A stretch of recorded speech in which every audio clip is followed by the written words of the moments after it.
많은 사람들이 믿음이 있다라고 말하지만 과연 하느님의 마음을 얼마나 헤아리는가? 그분의 마음을 온전히 알 수는 없습니다. 그러나 하느님을 사랑하기 때문에 때로는 내 뜻이 아니라고 할지라도 하느님께서 원하시는 것을 내 삶 안에서 실천하는 것이 바로 참된 신앙이요. 이런 신앙이 기적을 일으키고 하느님 안에 머물게 해준다는 거죠. 신앙이라는 것은 우리가 하느님을 이끄는 것이 아니라 하느님께서 우리를 이끄시는 것이다. 그래서 듣는 마음이 중요하다라고 말씀을 늘 드리고 있습니다. 듣는 마음을 잃어버리는 순간 또는 있는 순간 우리는 온전히 하느님 안에서 머물지 못하지요. 세상 모든 일이라는 것이 납득이 가지 않을 때가 있습니다. 그러나 과연 왜 그럴까? 우리는 세상을 너무나 쉽게 보는 경향이 있죠. 죄를 지은 사람이 있다면 하느님께서는 뭐 하시는지 몰라 저런 인간들 내버려 두시고 세상에는 왜 이렇게 많은 부조리가 있지? 왜 사람들이 아파야 되고 왜 굶어 죽어야 되고 그리고 왜 힘들어야 하지? 도대체 하느님은 뭐 하시는 걸까? 라는 생각을 하지만 대부분의 경우 그것은 하느님께 탓이 있는 것이 아니라 인간의 이기심 때문이라는 거죠. 굶어 죽는 사람들, 아픈 사람들, 힘든 사람들, 그들을 살리기 위해서 인간은 무엇을 하죠?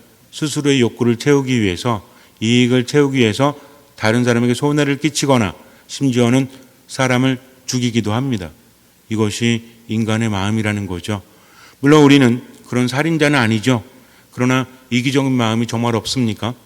나를 위해서 거짓말을 하고 다른 사람을 핍박하고 다른 사람을 궁지에 몰아놓고 마음에 안 든다고 해가지고 어찌 해보려는 마음을 갖지는 않습니까? 그런 마음들이 권력이 있거나 힘이 있다면 사람을 죽이게 될 수도 있다라는 거죠. 하느님의 탓이 아니라 어쩌면 우리들의 마음 속에 있는 악한 마음들, 이기심들 이런 것들이 세상을 망치고 있고 나를 망치고 있다라는 거죠. 그래서 세상을 너무나 쉽게 보면 안 돼요. 하느님이 왜 이러실까라고 내 위주의 판단을 해서는 안 된다는 것입니다. 하느님께서는 세상을 구원하기를 바라시죠. 그분은 전지전능하십니다. 그러나 어쩔 수 없는 것이 있죠. 그것이 무엇입니까? 인간의 마음이라는 거죠. 하느님께서 기적을 보여주시고 어떤 커다란 일을 우리에게 보여주시면서 너네들 잘못하면 이렇게 벌받는다. 그러니 회개하고 내 뜻대로 살아라 라고 하실 수 있으십니다. 그러나 그렇게 하지 않으신다는 거죠. 왜냐하면 자유의지를 주셨고 사랑하기 때문입니다. 억지로 되는 것이 아니라는 거죠. 하느님께서는 사랑을 강요하지 않으세요. 당신을 알아주기를 바라십니다. 그리고 진정으로 당신을 선택하기를 바라세요. 그래서 그분 안에 머물기를 바라신다는 거죠. 그래서 신앙이라는 것은 하느님을 알고 하느님 안에 온전히 머무는 것. 그분이 어떤 분이신지 알면 신앙은 깊어질 수밖에 없어요. 그러나 그저 내 입장만을 고수한 채 내가 원하는 것만을 하느님께 얻고자 한다면 그런 신앙은 참된 신앙이라고 할 수 없죠. 그렇다면 우리는 하느님을 얼마나 이해하고 있을까요? 하느님께서는 구약부터 신약까지 당신을 꾸준히 알려주고 계시죠. 구약에서는 누구를 통해서?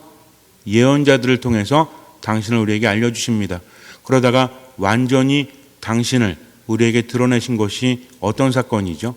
신약의 예수 그리스도의 탄생이죠. 예수님께서 세상에 오셨을 때 하느님께서 우리와 함께 계시다. 이제는 우리가 누구를 통해서 그분을 뵙고 말씀을 듣는 것이 아니라 하느님을 직접 뵙게 된 거죠. 그래서 예수님께서는 뭐라고 하십니까? 나를 본 것은 아버지를 뵌 것이다. 나를 통하지 않고는 아무도 아버지께 갈 수 없다라고 하십니다. 즉 하느님께서는 우리와 함께 살기를 바라신다는 거죠.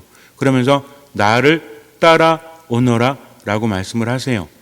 그분을 따라갈 때 우리는 세상을 다른 눈으로 볼 수 있다는 것, 이것이 바로 신앙입니다. 어찌됐든 구약에는 예언자들을 통해서 하느님께서는 당신의 말씀을 우리에게 전하셨습니다. 그런데 예언자들을 보면 참으로 다양한 모습으로 나타나는데 그 중에서도 굉장히 특이한 예언자가 있죠. 요나라는 예언자입니다. 하느님께서 나타나셨을 때 대부분의 사람들은 두려움에 떱니다. 그분의 말씀을 들을 수밖에 없어요. 그런데 요나는 그분의 말씀을 듣고도 오히려 반대로 행동을 합니다. 니네베에 가서 아시리아의 수도였던 니네베가 타락해서 하느님께서 벌을 주실 거다. 그러니 회개하기를 촉구하라고 전하라고 하셨을 때 요나는 배를 타고 반대로 갑니다. 하느님께서 커다란 바람을 부르셔서 배를 부서지게 만드실 정도가 되게 하니까 그때 선원들이 난리가 났죠. 도대체 왜 이런 일이 벌어졌을까 하면서 각자의 신께 기도합니다. 근데 요나는 배 밑에서 편안히 자고 있었어요. 와서 깨웁니다. 지금 제정신입니까? 우리가 죽게 생겼는데 잠이 옵니까? 어서 당신도 당신의 신께 기도하시오. 배에는 서로 다른 신을 섬기는 선원들과 사람들이 있었다는 거죠. 선원들이 이게 도대체 누구의 탓일까 하면서 제비 뽑기에서 누구 때문인지를 알아내자 그랬더니 요나가 제비를 뽑고 나서 이렇게 말합니다. 나를 바다에 던지시오. 그러면 바다가 잠잠해질 것이오. 라고 말해요. 사람들은 어쩔 수 없이 요나를 바다에 던지면서 이 사람이 이렇게 죽지만 저희가 원해서 그런 것이 아닙니다. 저희를 멸망시키지 마십시오. 하면서 이 사람을 죽인 죄의 값을 자신들에게 돌이키지 말라고 하죠. 하느님께 공손하게 기도합니다. 오히려. 근데 요나는 그렇지 않았어요. 그냥 던지려면 던져라. 그래서 바다에 던졌는데 커다란 고기가 요나를 집어 삼킵니다. 그 안에서 사흘 밤낮을 잊게 되죠. 마음을 돌이키면서 하느님께 감사와 찬미를 드립니다. 그리고 나서 요나는 다시 육지로 나와요. 그리고 이제 하느님의 뜻을 전합니다. 니네베로 가서 40일 안에 무너진다, 멸망한다라고 하면서 외칩니다. 그런데 사람들은 요나의 말을 듣고 회개합니다. 높은 사람, 낮은 사람, 왕까지도 회개한다는 거죠. 그때 하느님께서는 재앙을 내리지 않기로 작정을 하십니다. 근데 문제는 뭐였어요? 요나가 화가 났다는 거죠. 이 요나라는 예언자는 좀 제정신이 아닌 것 같아요. 일반 예언자들과 많이 다릅니다. 우리 보통 이런 사람들을 말할 때 간이 배 밖으로 나왔다라고 하죠. 하느님의 말씀을 자기가 전했고 이 말씀대로 사람들이 회개해서 하느님께서 벌을 내리지 않으시면 보통은 어떻게 해야 돼요? 예언자들이 늘 말하는 것은 하느님의 진노를 피하기 위해서 회개하라. 그랬더니 사람들이 그것을 받아들이지 않거나 또는 예언자들을 박해하거나 이런 일이 벌어졌죠. 근데 요나는 어땠습니까? 요나는 자신의 말을 사람들이 받아들였고 그리고 높은 사람 낮은 사람 할 것 없이 모두 죄를 머리에 뒤집어 쓰고 자루옷을 입고 회개했을 때 기뻐하지 않습니다. 오히려 어땠어요? 40일 뒤에 니네베는 멸망한다라고 하면서도 뭘 바란 거죠? 회개하지 않기를 바란 겁니다. 소돔과 고모라 때처럼 하늘에서 유황이 떨어지고 불이 떨어져가지고 사람들을 삼키기를 바랬던 것 같아요. 왜냐하면 사람들이 회개했을 때 하느님께서 벌을 내리지 않기로 했을 때 그는 짜증을 냅니다. 내가 이럴 줄 알았다는 거죠. 아니 그래서 내가 고향에서부터 말하지 않았습니까? 당신은 분노에 더디시고 자애가 충만하신 분, 내가 이럴 줄 알았어요. 도대체 내가 한 것은 뭡니까? 하면서 짜증을 내면서 움막을 짓고 니네베를 바라보고 있었죠. 혹시라도 어떤 기대를 가지고? 이게 참 웃기다는 거죠. 다른 예언자들은 회개를 바랬지만 이 사람은 많은 사람들이 회개하니까 한 사람, 두 사람이라도 어떤 사람이 있기를? 여러분도 아시겠지만 소돔과 고모라가 멸망할 때 아브라함은 하나님의 천사에게 뭐라고 하죠? 의인이 몇 명만 있으면 멸망하지 않도록 하면서 간청을 하죠. 점점 의인의 수를 줄여가지 않습니까? 근데 요나는 반대로 어땠어요? 다 회개하니까 기분이 나쁜 겁니다. 그래서 회개하지 않는 사람이 그래도 혹시 있지는 않을까. 그래서 하느님께서 벌을 내리지 않으실까 하면서 니네베를 구경하고 있었죠. 그때 하느님께서 아주까리 하나를 자라게 하십니다. 그늘이 생겨가지고 거기서 기뻐합니다. 왜? 햇빛을 막아주니까 얼마나 기분이 좋아요? 그런데 하느님께서는 벌레를 보내십니다. 밤새 벌레가 아주까리를 다 먹어치우죠. 이제는 그늘이 없어졌어요. 그리고 뜨거운 동풍이 불어옵니다. 또 짜증이 납니다. 이런 것보다 죽는 게 낫다라고 그래서 툭 하면 죽는다고 하죠. 죽는 게 낫겠습니다. 내가 이렇게 살아가지고 무슨 의미가 있어요? 하느님께 말합니다. 그랬더니 하느님께서는 뭐라고 하십니까? 네가 심지도 않은 아주까리가 죽어버렸다고 해서 그것이 안타깝느냐? 그렇다면 내 마음은 어떻겠느냐? 니네베에는 오른쪽과 왼쪽을 가리지도 못하는 이들이 10만이나 있다. 이들이 누구겠습니까? 아이들을 말하는 거겠죠. 오른쪽 왼쪽 사리분간도 못하는 아이들, 그리고 수많은 동물들이 있는데 내 어찌 중히 여기지 않겠느냐라고 말씀을 하십니다. 요나서는 굉장히 재밌어요. 제가 예전에도 여러분들 토빅기 한번 읽어보라고 말씀드렸지만 요나서도 만만치 않게 재밌고, 그리고 이해할 수 없는 성격의 사람이 나온다는 거죠. 왜 하느님께서는 요나를 선택하셨을까요? 사실 요나서에 대한 정보가 많지는 않습니다. 4장으로 이루어져 있고 굉장히 짧아요. 요나에 대한 설명도 별로 없습니다. 아주 단도직입적이고 굉장히 짧다는 거죠. 근데 하필이면 왜 요나였을까요? 말 잘 듣는 사람이 없었을까요? 있었을 것입니다. 근데 하느님께서는 왜 요나를 선택하십니까? 이것은 니네베만을 구하시려는 것이 아니라 요나도 구원하시기 위해서라는 거죠. 하느님의 마음이 얼마나 아프실까요? 우리가 세상을 바라보면서 왜 도대체 이런 일이 벌어집니까? 하느님께서 계시다면 이런 일 벌어지면 안 되잖아요. 너무나 마음이 아프니까. 그런데 그럴 때 하느님께서는 얼마나 더 마음이 아프시겠습니까? 10손가락이 있는데 이 중에서 깨물어서 아프지 않은 손가락이 없다라고 하죠. 누구 얘기하는 거예요? 자식 이야기하는 거죠. 자식에 대한 사랑을 우리가 언제 느끼죠? 자식이 아프거나 힘들 때 느끼지 않습니까? 마음에 안 든다고 할지라도 여러분들 그런 거 있잖아요. 자식이라고 다 똑같아요? 마음에 드는 자식이 있는가 하면 마음에 안 드는 자식도 있죠. 내가 아이가 셋 있는데, 아이가 넷 있는데, 5 있는데, 요 한 놈은 말을 더럽게 안 들어. 확 죽어버렸으면 좋겠다? 그런 생각합니까? 어느 날 갑자기 전화가 왔어요. 교통사고가 날 때 자식이 묻습니다. 첫째야, 둘째야, 셋째야, 넷째야, 5째야? 그랬더니 셋째래요. 그러니까 어때요? 아이고 다행이야. 딴 놈들은 다 사랑하는 자식인데 셋째 그게 마음에 안 들었으니까 죽든지 말든지 그럽니까? 여러분들 어때요? 누구든지 상관없죠. 내 자식이 교통사고를 당했다면 부모님의 마음은 무너질 수밖에 없습니다.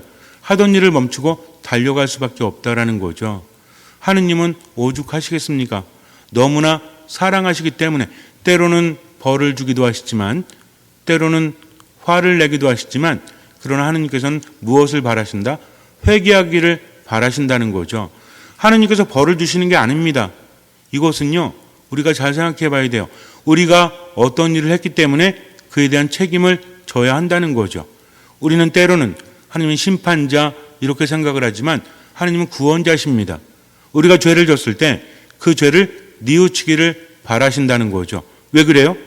그 죄에 대한 대가를 치러야 하기 때문에.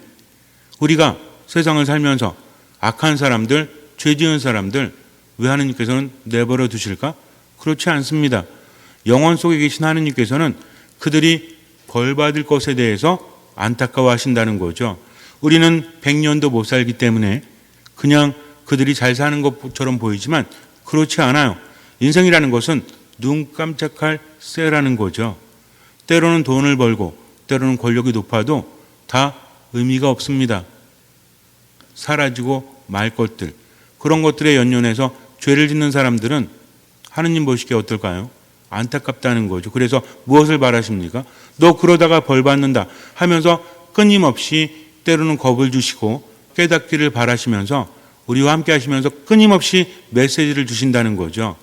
그래서 벌이 없는 것이 아니라, 벌은 분명히 있지만 하느님께서는 벌을 주시는 분이 아니라 우리가 회개하기를 바라신다는 거죠. 만약에 죄값대로 모든 사람들이 바로 지금 여기에서 벌을 받는다면 나 또한 피해갈 수 없기 때문입니다. 그래서 하느님께서는 우리가 벌 받지 않기를 바라시지만 결국 책임은 져야 하기 때문에 무엇을 바라신다? 회개를 바라신다는 거죠. 그러면서 가만히 계신 것이 아니라 누구를 통해서?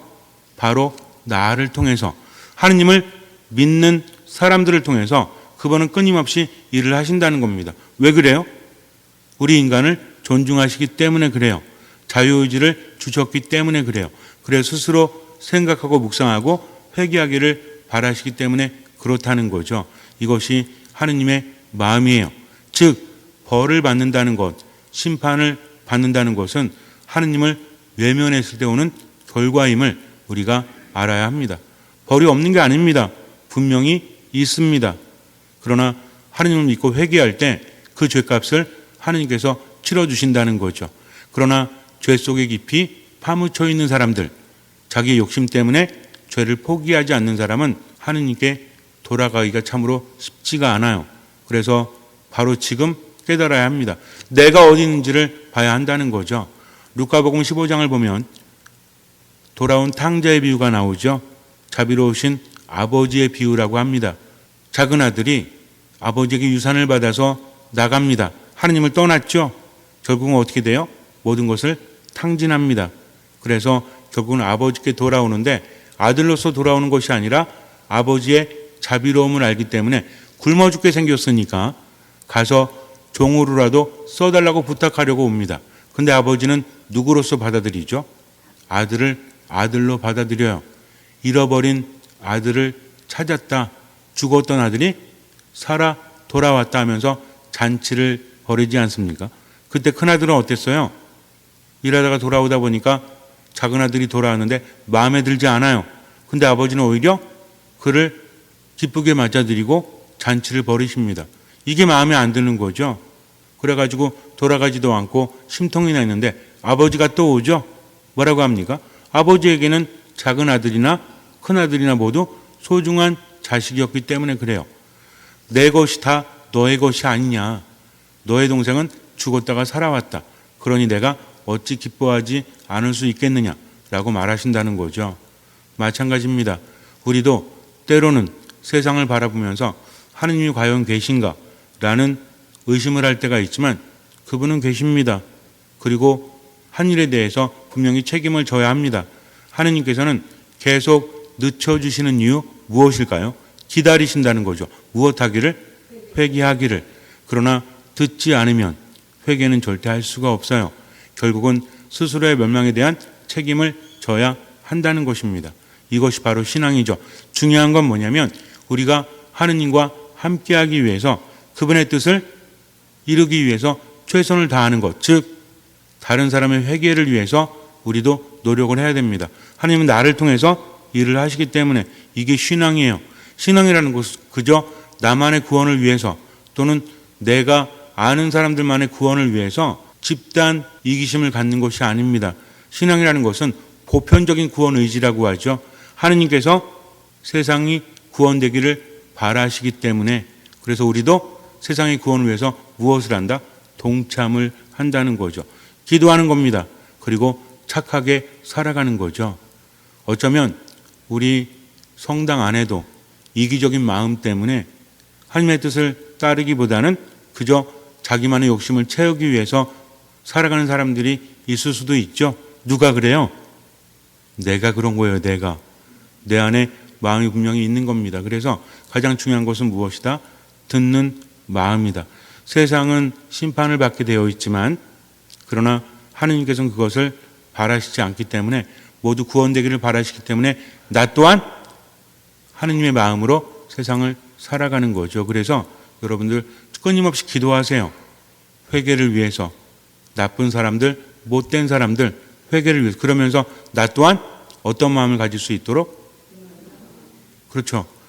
물론 듣는 마음인데 회개하는 마음, 하느님께 돌아가는 마음. 요나는 어땠을까요? 요나는 니네베가 망하기를 기다렸죠. 왜? 사람들의 태도가 마음에 들지 않으니까.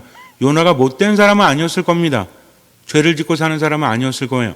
그러나 죄를 짓진 않지만 다른 사람에 대해서 뭔가 아끼는 마음, 사랑하는 마음, 이해하는 마음이 별로 없었던 사람인 것 같아요. 그래서 하느님 앞에서도 아주 간이 배 밖으로 튀어나온 것처럼 행동하지 않습니까? 그러나 요나는 알게 됐죠. 어떤 마음을? 우리가 다른 사람들을 볼 때 내 형제다, 내 자식이다라고 본다면 그렇게 생각하지 않을 거예요.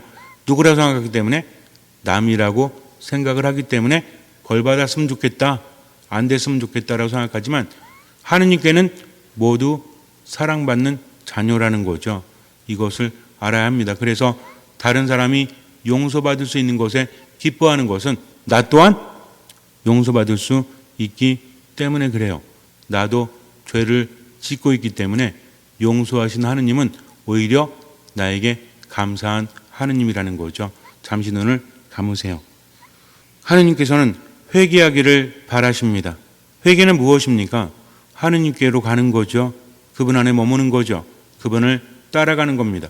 하느님께서 원하시는 것을 내가 하는 거죠. 때로는 못마땅한 것도 있습니다. 세상 사람들의 죄가 너무나 크니까 내 곁에 있는 사람들도 마음에 들지 않을 때가 있어요. 그러나 나 또한 죄를 피해가지는 못합니다. 용서하시는 하느님, 그러나 그분께 돌아가지 않으면 책임을 져야 한다는 것을 잊지 마세요. 죄를 짓고 아무 일도 일어나지 않는 것이 아닙니다. 분명히 죄에 대한 대가는 치르게 되어 있죠. 그래서 하느님께서는 회개하기를 바라시는 겁니다. 나 또한 하느님께 돌아가서 그분의 뜻대로 세상이 회개할 수 있도록, 다른 사람들이 용서받을 수 있도록, 그래야만 나도 용서받을 수 있기 때문에 자비로우신 하느님, 분노에 더디신 하느님을 찬미하면서 감사하면서 지금을 살아야 합니다. 더불어서 다른 모든 사람들이 깨닫고 회개하고 하느님 안에 머물 수 있도록 끊임없이 기도하고 할 수 있는 만큼 보속하도록 하세요. 주님께서는 그 믿음을 보시고 우리 삶에 놀라운 기적을 일으켜 주실 것입니다. 아멘.